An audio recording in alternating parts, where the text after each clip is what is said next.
partie avec un retour sur l'image du jour. Que s'est-il passé? Explication de Serguy lui-même, bien sûr, en français. J'ai fait comme ça, ici, et tout ça, il a monté comme ça, beaucoup. Alors, il commençait à sortir de sang, blood, Oui, tout le sang, temps, et comme c'est très profond et très... Comment c'est? Upside down. Yeah, à l'envers, le pouce était à l'envers.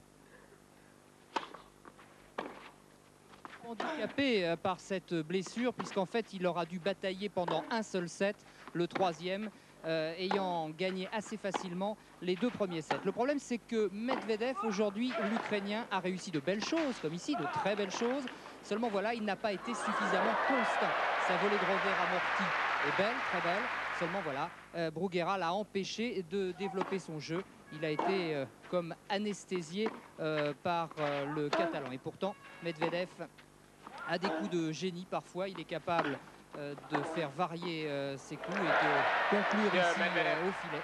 Cela s'est fait beaucoup trop rarement. Lorsque Bruguera a une balle de 7 contre lui, puisque Medvedev s'est offert la possibilité de remporter ce troisième set, notamment sur ce genre de balle. Nous allons suivre maintenant la balle de 7 de Bruguera. Eh bien, Bruguera va montrer que c'est lui le patron, lui le champion. Il va aller prendre sa chance au filet et il va interdire le set à Medvedev. Regardez.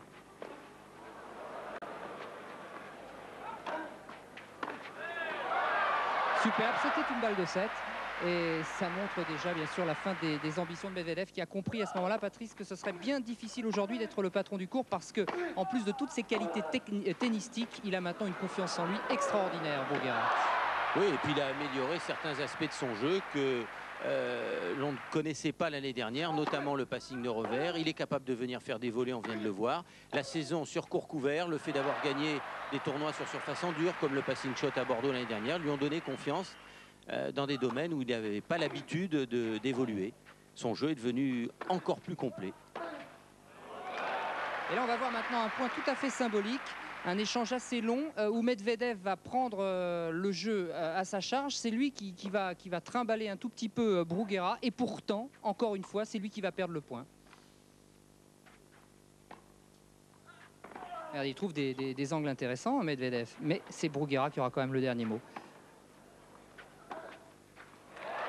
Mais il joue à 10 cm des lignes, hein, Bruguera. Alors ça s'est joué en 3 petits sets, c'est vrai, peut-être une surprise, on s'attendait à une bataille un peu plus féroce. 6-3, 6-2, 7-6, Serguy Bruguera sera décidément redoutable, enfin on le savait. Et attention à ses adversaires, ses prochains adversaires. 6-3, 6-2, 7-5. En tout cas, ils sont très très amis dans la vie, il l'a confirmé après.